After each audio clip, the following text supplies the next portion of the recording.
The need for change in the approach towards global climate policy, the implementation of the Paris Agreement, and the COP24 summit were the subject of a speech of the Secretary of State Michał Kurtyka at Chatham House in London. The negotiations that await us at the summit in Katowice will probably be less spectacular than those in Paris. But they will really be fundamental because they will continue the work of the previous summit he emphasized in his speech. Katowice is about, and I make no exaggeration when I say this, about safeguarding Paris. Without success in Katowice, there is no success of Paris. Because, simply put, the operational framework will not work. We can, together, counter the climate change problem. The moment must have been truly electrifying.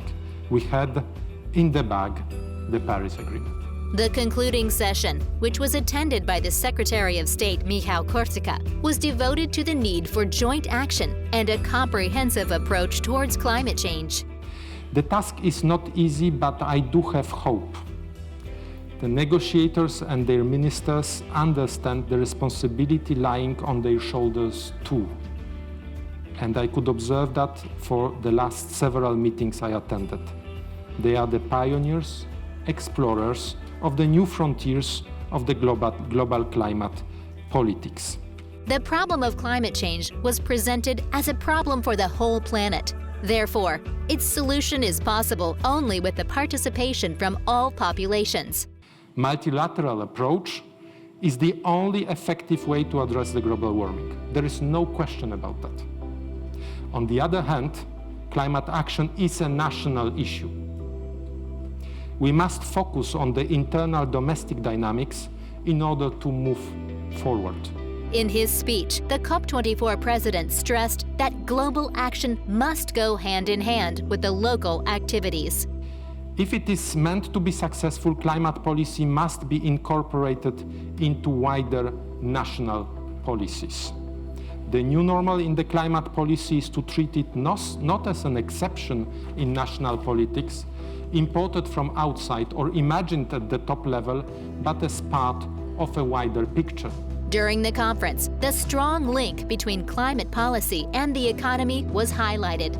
Globalization, which brought prosperity to the world, also deepened its disproportions. Therefore, climate policy must be implemented as an integral part of every nation's policy, as a fair transformation which takes into account the needs of the people. But we are living right now in a world when 800 million people suffer from hunger. And this grim statistic, as I learned from colleagues in United Nations, is rising again after many years of decline. We live in times when energy poverty touches more than 1 billion people, when water access is increasingly critical in many parts of the world. We want to make climate measures successful. Well, if so, we must revisit the founding principles of our growth model and civilization.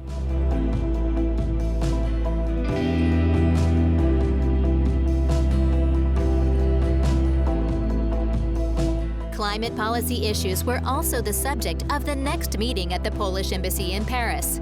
It was pointed out that a successful COP24 would be a good, unrestrained discussion on the implementation of the Paris Agreement and, as a result, would define the principles that countries will follow.